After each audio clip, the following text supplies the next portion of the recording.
Welcome to another episode of The Brand Called You, a video and podcast show that brings you leadership lessons, knowledge, experience, and wisdom from hundreds of successful individuals from around the world. Today, I'm delighted to welcome an entrepreneur and a musician from Mumbai, Harshil Karia. Harshil, welcome to the show. Thank you, Ashutosh. It's a pleasure to be here. Thank you. Harshil is the founder of Schbang. He's a co-founder of FoxyMoron. As I mentioned, he's an entrepreneur and musician. His first song, Uth Jaa Rey, has received incredible reviews and has become viral all over the world. And his second song, Urja Bandhya, will be released shortly. So, Harshil, tell me, what would you say are three key milestones in your career or your life?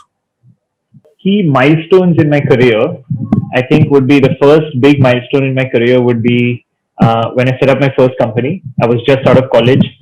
So just deciding to set up my first company and not pursuing the job and, sort of taking that decision at that point in time, making that switch was one big milestone in my career. So I think, that at that point in time, we were kind of building the digital marketing industry in India. So we were trying to sell a lot of large corporates. We were trying to get just a meeting with them to say that, let us just show you this presentation on what digital marketing entails, what social media entails.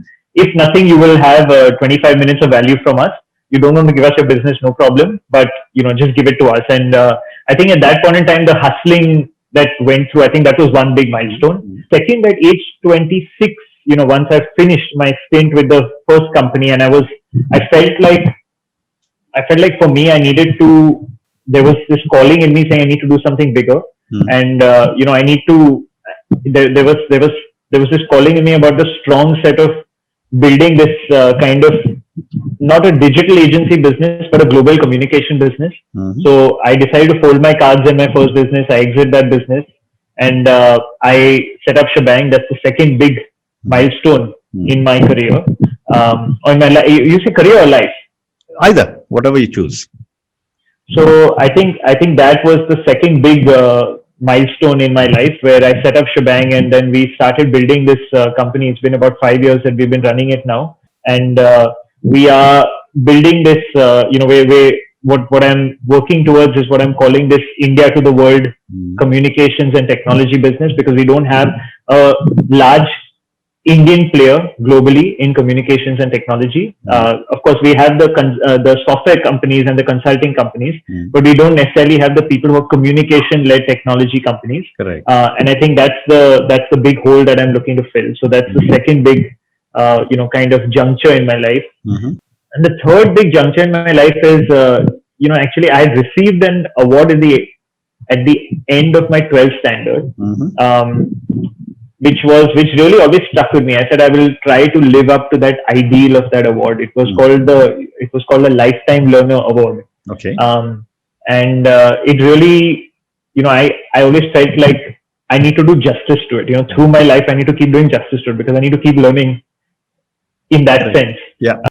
So the third big milestone I think was around, once I set up Schbang, and it was about 3 years of struggle, and possibly in the last 2 to 3 years is where I have really accelerated a lot of my learning. So I think, maybe this phase where they say this jana magar pehchana nahi, but so I had this award. I didn't really know the meaning of the award. And over the last 2-3 years, I've really accelerated what I'm trying to learn. And I'm trying to stay, true to that award in that sense. Fantastic. So I think that's the third big moment that I would count as important in my life. Fantastic. So let's talk, Harshil, about Schbang. Tell me how you got the name and what do you do in this venture when you said a digital marketing company?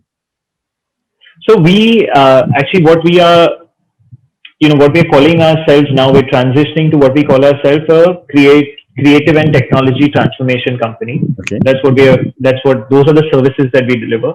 So before I just go back to that, there's the name Schbang has. You typically you say the whole shebang. So what we're trying to do is that when I started out, and it's a funny story, but when I started out saying that, I was a little younger, so I would come to the table saying, I bring the whole shebang and we will bring the whole shebang to companies. And slowly I started realizing that, hey, he doesn't really want the whole shebang. He is not going to come to me for everything necessarily, he or she. He may come to me sometimes for everything, but not always. So, then the other meaning of Shebang and the other interpretation of Shebang when you talk about wholeness is this idea of completeness. So I said what we will do is that we will build a bouquet of services which will help companies become more complete. Right. So that's really what we aspire to do. And that's where the word shebang also is like this kind of spark or this this feeling in the gut. So that's what we do. And if I just like break down my services, I have one set of services broadly which is around creative development, which I take inspiration from this spark. So what we do is we infuse this spark into the bloodstream of companies, which is this creative development work, which is, it could be a print ad, it could be a digital ad, it could be a TVC, it could be a, like anything which is a creative output. So that's why we call it a creative development business. We've got about some 350 odd people working in that side of the business who purely do creative work, whether they do production or whether they do, design or whether they do copy. Essentially it's these three skill sets which are finding various forms, and that's first part of the business which is inspired by the spark.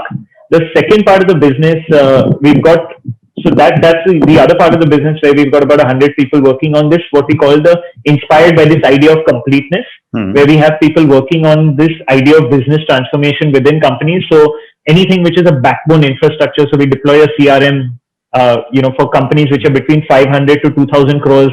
I think we're the right kind of company to be able to deploy the right kind of CRMs, ERPs, data lakes. We do for larger companies, some companies which are in the beyond the 2000 crore bracket. We do a lot of web personalization services. So using website as a means to a lot of catchment for B2B conversion. Okay.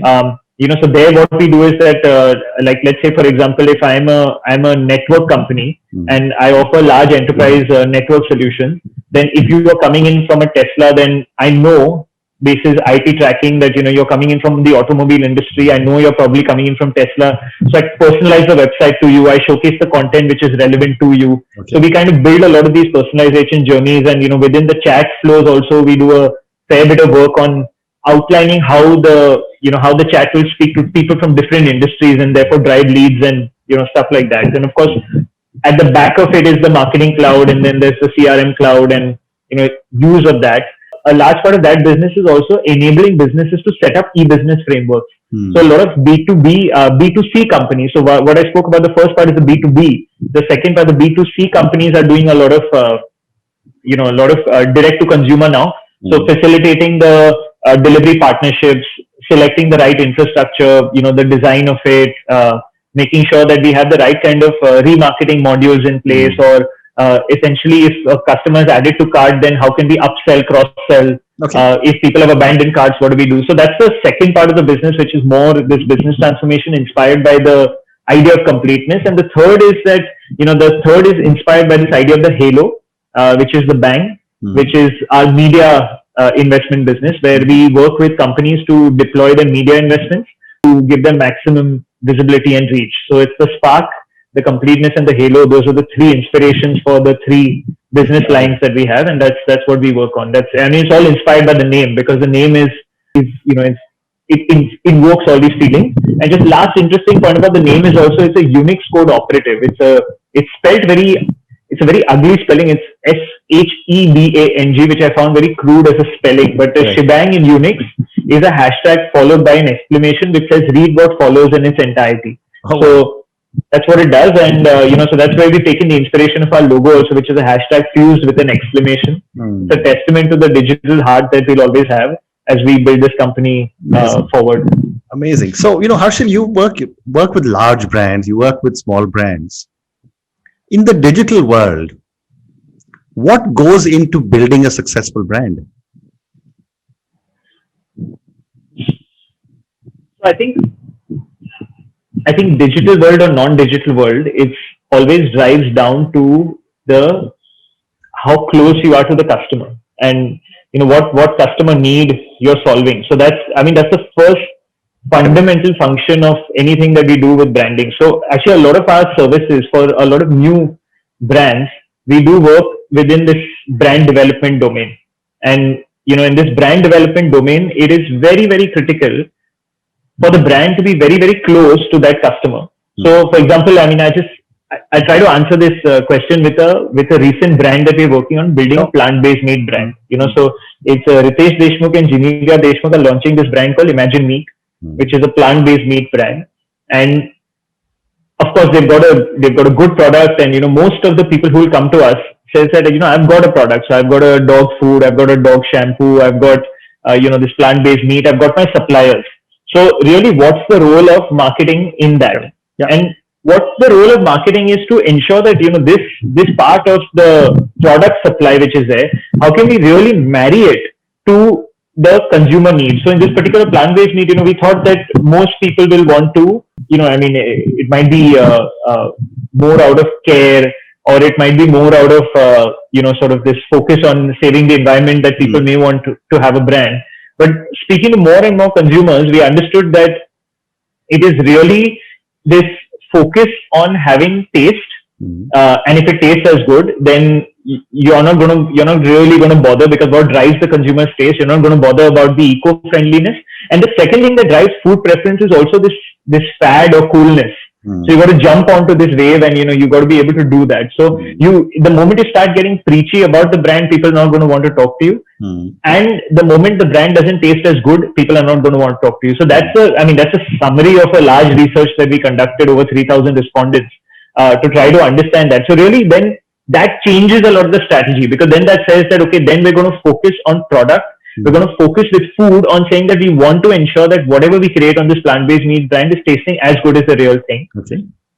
Second is that, and therefore then there's bunch of tasting, and then therefore you get together groups of people to say that, okay, is it tasting good? Is it tasting good enough? Is it tasting good enough? That's the first thing. The second bit, which is this idea of like building a cool food brand, therefore then you got to kind of build that into the narrative. So, that's why we came up with lines like, imagine if the chicken could simply just cross the road, or imagine mom approving mutton biryani on Mangalwar. So, that's where we started making it a food brand, which is got a distinct taste, the goodness of Galati without the guilt. So, all of that. So we're not trying to be saying that, oh, you got to have this because you're going to save the earth, but you're going to make it, you say it in a way where it becomes really cool. So I think those are the two big roles that marketing plays, or good marketing partner plays, which is like really getting a consumer close to you, and identifying exactly the hit points that you need to go for, and then being able to add the sprinkle on what it is the consumer wants to hear, but saying it in a way where the consumer wants to will really feel good hearing it. So it's very interesting, but it's a very old Ogilvy and Mather line, which is that only 50% of advertising works, but nobody knows which half. Right?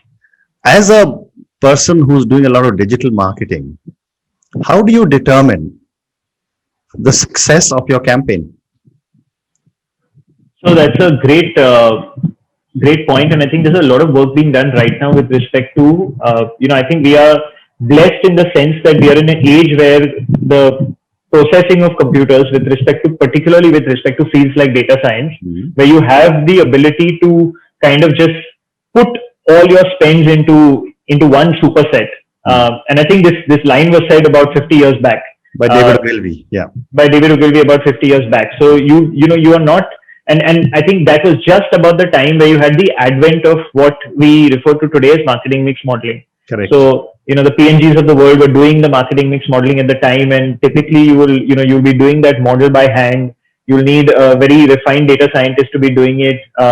Before you get the first report, it's a 3 months, because by the time you kind of put the data together, it's about 3 months. And what it does give you with a fair amount of accuracy, and I think that that it can give you accuracy about 70 to 75% to tell you which of your money is delivering returns and which of it is not. Sure. So I think in today's world, where we are able to crunch the numbers and really be able to see the marketing mix modeling through a data science lens, saying that this. So really, what's the what is the independent variable which is sale being affected by? Which marketing elements are really able to affect sale? If unbiased numbers are able to tell you, and then you add instinct on top of that, I think that's the best way to look at it. I think that's what I try to follow in most cases wherever the opportunity permits. So you can, I mean, and then there's things like, you can see where the delayed effects of advertising work. So for example, if I mean, I was doing this job for one of our one of our customers where it was typically a winter product, and sometimes it's just about putting the numbers together. So it's a winter product where they were advertising Jan, Feb, March, and the delayed effect of the advertising was lasting for a period of 1 month. So what I said to them is that, look, you seem to be spending in March. If you just remove that money from March and put it back in some of the later half of the year where they weren't spending, you're probably going to get a higher multiplier, and that's what they did, and that's what they started getting. So I think there's this idea of stepping back, and then there's also this idea of really drilling into the details. So that's how I think one can really look at marketing. That's a great comment. So Harshil, let's move to the next segment of our conversation, which is on your music. Tell me about the kind of music you are making. So the music I'm trying to make is more in the space of, it's more in the space of inspiration. So that is what I'm trying to build with my music. So actually, you said that you were very kind at the start of the conversation. You said the first song's gone viral. It's not gone viral. It's about 5 lakh odd views that it's received on YouTube. Okay. But it's a good start. And so I wrote this song. I launched it on the 21st of August, which is World Entrepreneurship Day. And I launched it as a tribute to all entrepreneurs. And, I was just sitting down and writing, and it just came to me, which is, the kind of struggles that an entrepreneur usually faces. So the lines go, जब बढ़ता रहे तेरे दिल का भार, जब लम्हे में हो हर दर्द हजार, उस दर्द को पी ले, दर्द को सी ले, अमृत है वो दर्द तेरा, उसको बस तू पी ले और उठ जा, बंजारे रास्ता लंबा है तेरा. The second one was, as an entrepreneur, you always get this, that रास्ते में आएगी बहुत रुकावट, रास्ते में आएगी बहुत रुकावट, लोग कहेंगे तू है बनावट. Because that is what you usually hear, कि अरे यार ये तो कुछ भी बोलता है, ये. And I've heard this a lot through my life, which is साला हवे में बोलता है. And sometimes you say that because you are trying to set a goal for yourself. You're trying to, you're saying that this is where I'm going to go. And sometimes it's also the word has left your mouth means it's your responsibility to make it happen. Absolutely. So, so that sense of that, रास्ते में आएगी बहुत रुकावट, लोग कहेंगे तू है बनावट, खुद की मर्जी का तू मालिक है, जा अपने अंदर, खोज वो रोशनी, वो जो रोशनी तुझ में है छुपी, जब तू रोशन दुनिया रोशन, तेरे संग सब बोलेंगे उठ जा, और उठ जा बंजारे रास्ता लंबा है तेरा. So that was where the words came from. And it was just about, like, it was saying that, it was not about one industry or the other. It was, I think what's common to all entrepreneurs is that, there is this raging purpose that sits inside most of us. Correct. And I wanted to celebrate that. So that's what I wrote that one about. Fantastic. And tell me about, when I was reading about you, Kindness Jam. What was involved in curating such a big event? I wanted to, I think that one of the things that I know how to do reasonably okay is that I know how to organize people well and get the most out of them. I'm in the business of managing people. So I said that, one of the things that I want to do is I want to be able to use that skill to impact good. Much like you are doing, where you have this ability to, this interviewing ability, as this ability to reach out, you're adding knowledge through this podcast. For me, the Kindness Jam was about unlocking people's volunteering potential. So I got about 1,200 people to volunteer for 2 hours of their life. And I said that if you volunteer, I'll give you a ticket to the hottest concert in the city. Wow. And I went and spoke to those artists saying that, see, I don't have too much money. I don't have any money, to be honest. I've got an auditorium which St. Andrews in Bandra has given to me for free. They've been kind enough to give me that. So I've got a great auditorium. I've got an amazing audience, the best audience you'll find in the city, because these guys have heart. And they're giving 2 hours of their time to come and listen to you. So will you come and play for me? And then I got a good lineup of artists who agreed to do that. And then as that evolved, I think this year a lot of my work is focused on, I've adopted 5 villages. So what I'm doing right now with those 5 villages is I'm working, I mean, most of my weekends, at least 2 weekends in a month are devoted to spending time there, which is about really going in and understanding the grassroots issues. So if it's about understanding water and why water doesn't reach the village and what can be done to do that, or about transforming education, or if it's about farm productivity, or if it's about self-help groups to create to sort of do some amount of microfinance work and then create a brand out of it. So it's a very early stage right now with these 5 villages. Sure. Early stage as in it's been about 6 months of consistent effort on them. But I'm trying to build now a team of, I see that as advertising, what I'm able to do is I'm able to create account managers for companies. Can I create account managers for villages where I'm able to, have this one set of people who work with different NGO partners to be able to uplift that. So to start with, I'm building a 20% team who can look after 100 villages. And then I hope that 20 becomes 200 as my company grows, because I want to be able to, what I have is the ability, is the ability to be able to cultivate these teams. And I don't need to ask people for money to say that, pay for their salaries. So I'll pay for these people's salaries if people want to come and contribute, and if they like the work that we are doing and people want to contribute to some of the specific projects that we are building, not the administration of the project, then they're more than welcome to do that. So that's what I'm building out now, as a next step to this, where this kindness jam started out. Fantastic. So Harshil, I'm going to now come to the last segment of our conversation, which are a few questions for you personally. I think I have time for 2 questions. So, as you look back and, you've got many, many years ahead of you of doing amazing stuff. But as you look back at all the things that you have done, at this stage of your life, what does success mean to you? Constant learning and improvement. Being able to commit to that every day. Okay. And as a follow-up to that question, who or what inspires you? Actually, I am the kind of person who tries to get inspired by different people every few months. So I try to, right now I'm very inspired by Jack Dorsey, for example. I love the way he's kind of governing his life.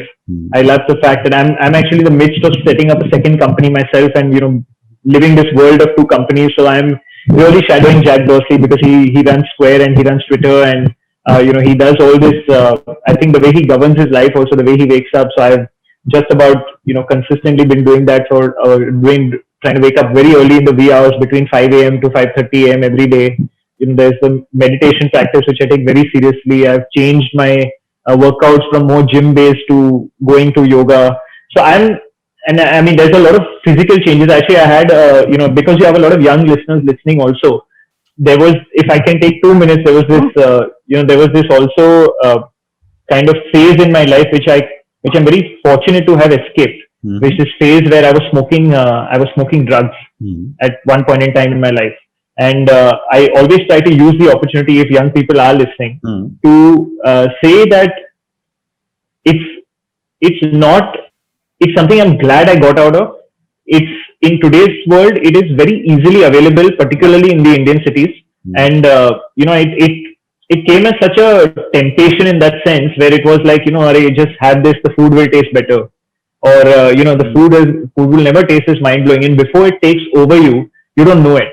So I think this idea of that most of us are given this, and that's coming back to your question, I think most of the people that I try to get inspired by, the only thing that's central to them is that they believe that they've got this, they've got this life, and they've got to make the most of it. Correct. And making the most of it, if you get something as a crutch, which becomes the alternative to you making the most of something, then that's you not making the most of your life. If you get addicted to something, if you get kind of like, if that becomes your reason for living, then you are not high enough on everything else that life has to offer.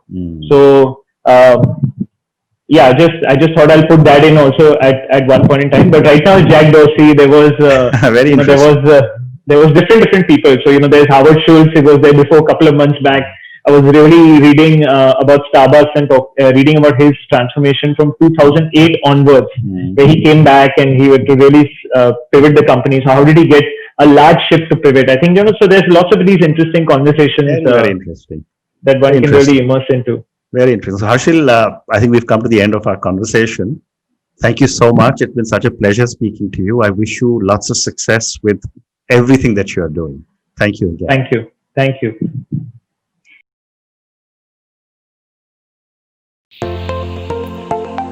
Thank you for listening to the Brand Called You videocast and podcast.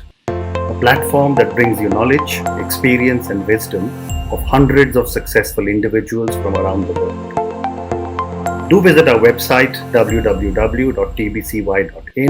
to watch and listen to the stories of many more individuals. You can also follow us on YouTube, Facebook, Instagram, and Twitter. Just search for the brand called You.